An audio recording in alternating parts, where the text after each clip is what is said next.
So, good evening, everyone. This is one part of the week where where every Mondays I come to take a session here whenever possible, or I make it a point. It happens every Mondays. So today's session, you know, it's not an usual session. Today's session is inspired from a book which I've been reading it since a quite long time, and certain pages of that book is very inspiring. Certain stories, in different phases of life, you hear stories, you tell stories. Stories is one, thing which impacts all of us, isn't it? In many ways, it impacts, it, teaches us a lot of lessons. And once again, welcome everyone to From Becoming to Belonging, the power of personal growth. A journey inspired by the words, wisdom, and walk of Michelle Obama.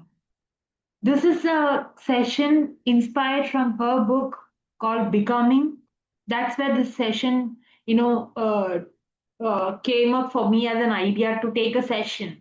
Because there are a lot of, we all have reading as a habit, or even just for, stories, we read books. But at some point of time, these books must have inspired all of us, isn't it? I think Shabana ma'am, you would agree with me on this.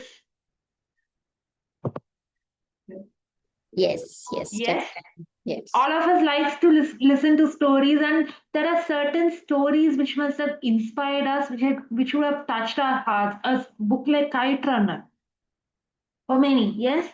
So, have you ever felt that you're constantly evolving, yet unsure of where you truly belong? Michelle Obama, her book Becoming, teaches us that growth isn't it a destination. It is a beautiful, never ending journey of becoming. Today, we will explore how her story helps us shape our own. Just to set the tone, this isn't just a review of a book or memoir, it's a mirror, a map, a moment to reconnect with your story and own it boldly. If you have never got a chance to read this book, I would highly recommend, please go and read it. So let's, I would like to, all of you to think your own childhood days. I'm just taking a snap from her own, the book which I've read from her childhood, where Michelle Obama talks about her childhood when she was in Chicago's South Side, her love for learning, her father's struggle, her early sense of ambition, wanting to be seen, wanting to be heard. I like this quote where she said that your story is what you have, what you will always have. It is something to own. Think back to your childhood. What was one value or strength you developed early on? Shabana ma'am, would you like to share an insight if you have anything in your mind? Or anyone in the audience? Would you like to? Can you repeat the question again? Now think back to your childhood. What was one value or strength you developed early on? I think reading. I Read. used to love reading the stories. Okay, okay. Anyone else would like to share? Uh, Oh, sorry, you have to unmute again. It Sorry. happened by mistake. Yeah. No, not a problem. Good evening, all. It's Good pretty evening. interesting, and I'm hearing you out. And I have to admit, I'm not a big reader, and my take is I don't get inspired by books. I just read it, and I get a perspective, and I respect everyone's journey. It's just my take. Just my take. Yeah, no problem. That's how I'm wired. So I can only speak for myself, Yes, and because in a spiritual sense, I'm more cosmic, more intuitive about my capabilities and my own journey rather than idealization. But then there are a lot of people who want markers uh, in terms of their own self awareness. They pick up these anecdotes and they try to see where a part of their journey or a part of their personality kind of fits in. And some kind of look at getting inspiration from it, some look at comfort factor in it, some uh, probably need to self validate their own capabilities or life. So I think there is a slew of reasons why people read, and I think a lot of it would be pretty subconscious and unconscious. A lot of very conscious uh, kind of, I would say, compartmentalization in terms of what you're seeking out when you're reading a book. So when I read it, if I do, I just read it, and it's just okay. I've read it. That's how it kind of goes. Yeah. Thank you for sharing that.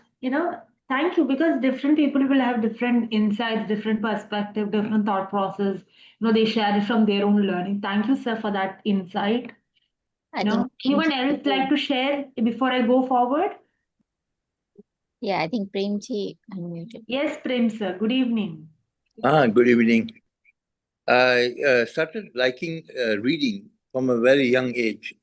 We are in the school. I used to get fascinated by Enid Blyton, and the famous five. So Treasure Island, stuff like that. Aladdin, and there's not much else to do. But when I read, my mind went somewhere. I became Aladdin. I went on the flying carpet, that kind of thing. And as I grew older, I read What to Tell Your Children About Sex. I was 13 and I found that very fascinating, the facts. And Straight and Crooked Thinking was one book which actually I read when I was 13, and I was very, very surprised that I observed that. Then I read somewhere Helen Keller saying the worst thing than being blind is to have eyes and not read. So that affected me. I realized that I had to read. So from 15 minutes a day to cover 1 hour reading in 4 days, I increased it by 5 minutes. So I could cover 1 hour reading in 3 days, a habit which I've caught up till today. But today I read proactively. I read, I write, I jot what I read, what affects me. So I become a co-author of all the books I read.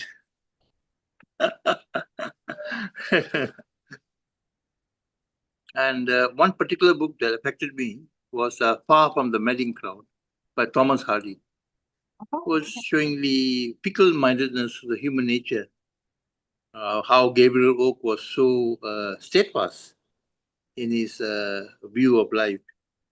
Even though Bathsheba was fooling around, I found the book very, very fascinating. Till today, I draw a lot of inspiration from Thomas Hardy. Thank you. Thank you, Prem, sir, for that insight. Uh, this is something which I've experienced, that whenever we read a book, let it be Enid Blyton, let it be Sudhamurthy, let it be any, authors in today's age, that every character or any character which we come across in a book, sometimes we feel we are that character, isn't it? Many a times. Different characters, different roles. Maybe you will find the same characteristics of from a book to another book. It's all different perspectives, different thought process. It's an individual and subjective learning. So becoming starts with knowing where you come from, even if it's imperfect. Your roots shapes your resilience. I think storytelling is storytelling is one of the tool or one of the technique which gives us a lot of impact. Let it be emotional, let it be in different levels. It impacts us a lot. Or even watching films or movies. it impacts a lot, because to become that character in yourself or in you, say for example, if you are someone who's inclined to acting, sometimes so to absorb the characters characteristics, to observe how they will act, they will behave, it all takes time. In a movie like, for example, in a movie like, Bahubali or Padmavat or different movies, to really take that character and become that character takes a lot of time with a lot of absorption, because different world, maybe same dream, different people, but there are a lot of times we must have sacrificed ourselves in a lot of places, questioning the worth of that individual. And sometimes we find it again through some other circumstances. I like this quote where she mentions that we were different, but our differences meant we could learn from each other. I would repeat, we were different, but our differences meant we could learn from each other. Have you ever grown through a relationship, even if it was challenging? In many situations, we have outgrown a lot of things, or we must have learned a lot of things. Okay, we met after that particular incident, after that particular circumstances. We start thinking, okay, this can be done in a different manner altogether, or in a different perspective. Maybe Prem sir would have different perspectives, or was the other Armit sir would have different perspective. Different people will have different perspectives, isn't it? Shabana ma'am will have different perspective. But there's nothing right or wrong here, but different people will have different perspective. And this is a lesson. I'm not sure at which part, she in this book where they mention this lesson where growth within relationship doesn't mean losing yourself. It means learning how to expand without erasing your core. We all have our own core values, our own core beliefs. We all have, isn't it? Sometimes values, belief system, what we want to carry, it's all something that we should start thinking, like how we create a mission and vision for our own brands, or for our company, something like that, where we start, rewriting, it's like learn, unlearning, relearning. It's a vicious cycle. Many a times we must have thought, am I good enough? Many a times. Or whatever I'm doing, is it worthy enough to do? Many a times we don't. This is something in the coaching space where I'm in right now. There are a lot of times where individuals have come back to me stating, I don't feel worthy enough. Or I don't feel, I don't get the respect which I deserve to get.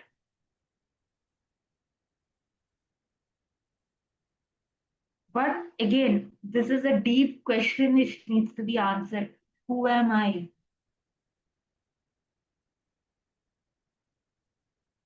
As a child or as an individual, as you grow, there are times where,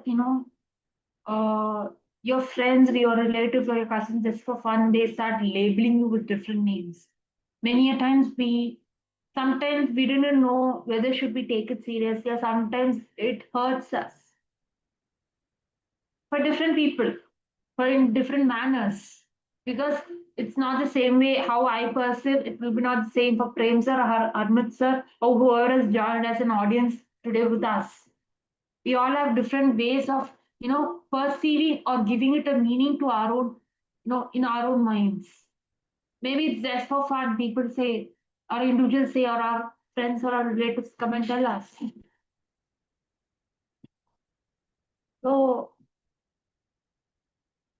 we all must have gone through different scenarios, different circumstances, But at the end of the day, what does it mean if we are giving or we are telling ourselves there? Say, for example, the child fails in the exam. There are two ways to this. One, either the parent comes and scolds the child, why didn't you score well? Or there'll be a different parent who will come and say, okay, you tell me what went wrong, and let's not do the same mistake the next time. In which situation do you think the child will grow and take it positively? I'm pretty sure many will say that the second situation, isn't it? So what did we learn from this? Stepping into your power means rewriting your narrative. You're not their label. You are your lived truth. But at the end of the day, with any or every individual, the kind of response, the kind of reaction you give to different situations, that's where, anyone will take up in a positive strike. As I said earlier, the parent who said that, come, let's discuss what went wrong so that we don't make the same mistake again. I'm just giving a very simple example. There are different situations and there are different circumstances where it was mentioned in this particular book called Becoming by Michelle Obama. In different situations, in different circumstances, we become something or we are still becoming something. And that belonging isn't something you wait for, it's something you claim. Belonging begins with self acceptance. We need to start accepting ourselves. We need to start respecting ourselves. We need to start validating ourselves. Let it be our emotions, let it be my time, let it be your time, let it be your effort. Even the smallest effort has to be appreciated by yourself. Because many a times we start seeking this outside. Many a times we don't get what we want from outside. So today I urge all of you to start validating, to start accepting. I know it's easier said than done, but many a times this is where with many individuals, this is where the problem arises. They start seeking validation from outside. But at the end of the day, have you ever thought why are we seeking a validation from outside when we know what we are doing at its best? If I want to leave you all with something, I would leave you all with this. Where in your life do you still feel that you're becoming? And how can you give yourself permission to belong right now? The three takeaways which I want to, give all of you and who's listening to this later or who's listening to this right now. Own your origin because your story matters, especially the hard parts where the roadblocks, the hurdles, the challenges, difficult situations which we must have overcome.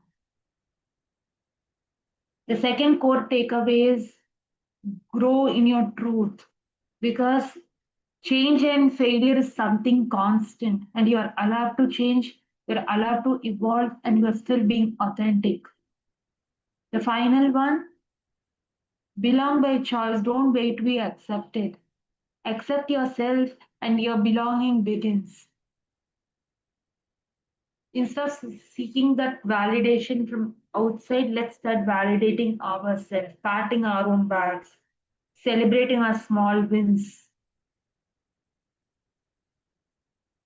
I repeat, celebrating our small wins is a necessity these days because, as I said, failures and change is going to be very constant because life is so unpredictable. If you want to, compliment or give a compliment to someone, give it now. If you want to thank someone, thank them now. I would say these small moments which you feel you want to do it right away because Life is so unpredictable. So with that, I'm gonna leave you with this quote. Like Michelle Obama, may we all become. And in doing so, may we finally belong, not a place, but to ourselves. Thank you.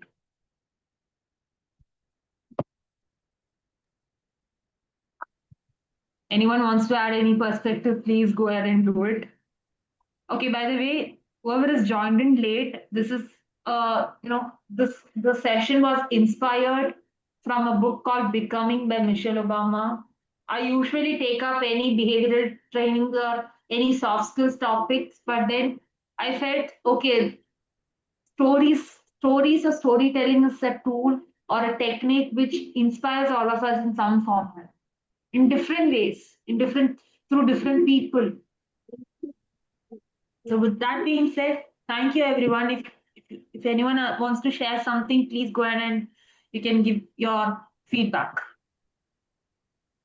Can I put a perspective, Shubhanaji and ma'am, if I have? Yes, yes, please. Yes, sir, go It's ahead. not. It's again my view. It's not contrarian or No. You can yeah. go ahead, sir. No issues. It's just a deliberation.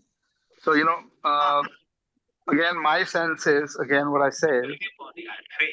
Uh, I believe that you need to move towards becoming nothing. Okay, because and I'm coming purely from a spiritual perspective. When you move towards becoming nothing, it's a paradox because you're becoming nothing because there's becoming. Becoming means you're still caught up in the vicious circle of being somebody. You're still trying to validate yourself, right? It's just that you move the needle from external validation to internal validation. Exactly. And my opinion is pretty clear that once you understand yourself truly, okay, you're more inward looking, you understand yourself, and if you truly understand yourself, you don't even need self validation because you reach the point of nothingness. You don't get seduced by anything, all right? When when and I'm just not casting an aspersion on the book or because she's obviously the first lady twice, but the point is she's still not on her spiritual journey because when she talks about becoming, it's still a journey within herself which is seeking self-validation. So it's not she probably is on the journey to a little bit of more spirituality, but she's not there because the moment you say becoming, it's an anomaly or a paradox in the spiritual journey because the spiritual and this is and best put in by Krishna in Mahabharata. You have to be uh, the whole essence of his talk to Arjuna is if you're the father, if you're the grandfather, if you're the son, if you're the this thing, it will come in your way of the karma because you'll tend to see everything from the eye of something. When you're nothing, you just do your duty. You're not even validating yourself because he went into validating himself and then he started seeing external validation. When he was not getting the answers to his own validation, he wanted external validation. So that's my probably the other spin on it. Thank you. Thank you, sir, for that insight. Anyone else?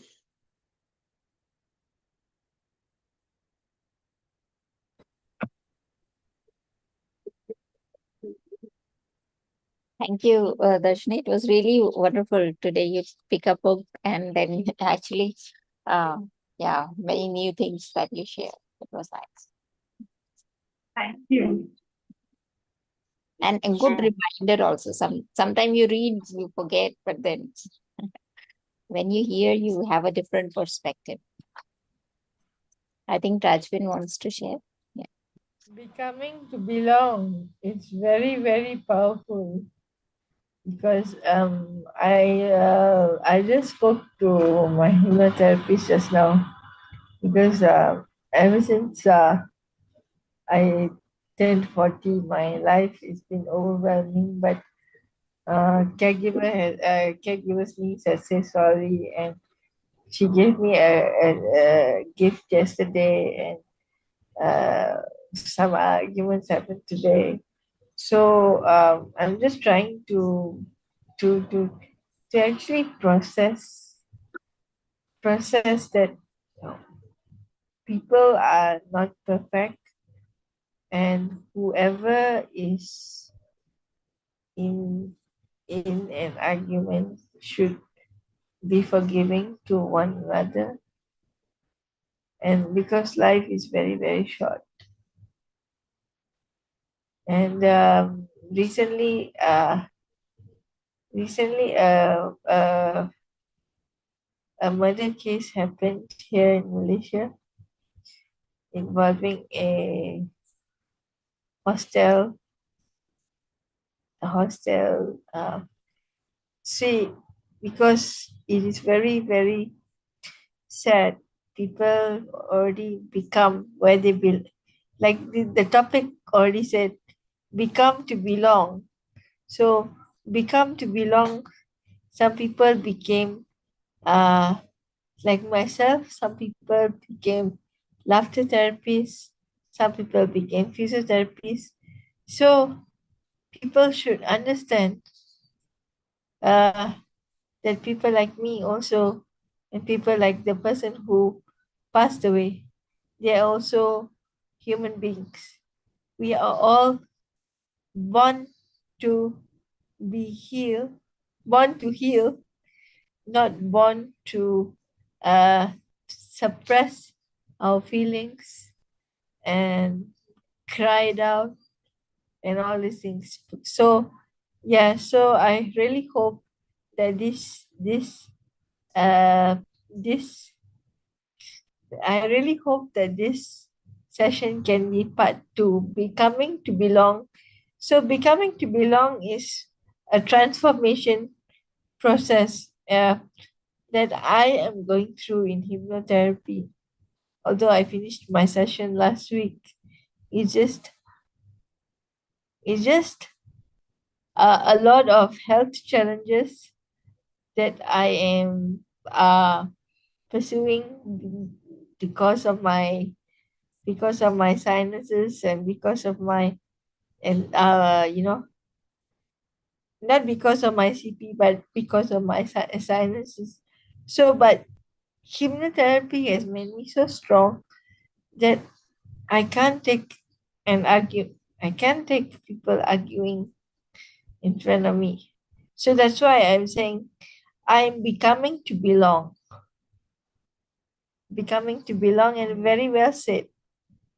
I hope this session has a part two. Thank you. You, Rajbiri. Dashni, do you have say on this? Like your becoming to belong is very and then I feel like doing a podcast on this as well in maybe We can. We can. together, because you have your say, I have my say also. See, everybody has a different perspective, different insights to different things. Maybe the same thing. Today, six of us are here. Six of us will have different, perspective, different input. But it's all about. It's not denying or not validating to something, but it's about just respecting each and everyone's opinions. Is that also matters. Harmit sir gave me a different perspective to the same whatever I was being discussing. Prem sir gave me a different perspective. Different people will have different perspective. The reason I chose this as a topic for the day is because somewhere I felt it so inspiring or thought provoking kind of a situation through that reading which I had. So that's why I thought, okay, if this changes if it changes or brings a new light to the same thing, well and good. That's Ma'am, you're absolutely right. I am a I'm a different a different world right now. But what you're saying would resonate with about 94% of the people, 95% of the people.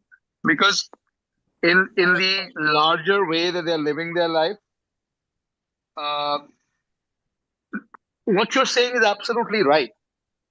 And the individual makeup of each one's journey, intellect capability, EQ levels, and how they've seen life and how the life has evolved shows that factor.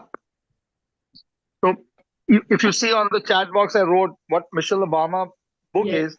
It's more about because I'm in this more in the spiritual zone right now. So I see that it's from her. It's more psychological and a social growth lens that the book belongs to. But if you purely look it from the way I see it, which is at the soul level or a spiritual level, I would say she's still got a long way to go. Yes. So Yes.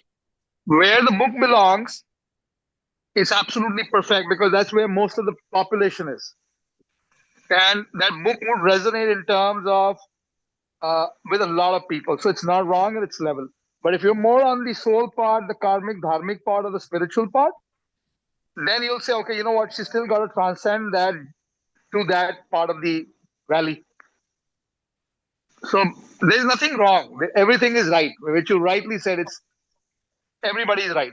Everybody's seeing it from the lens for where they stand on the mountain. Yes, exactly. Thank you, sir. You're welcome.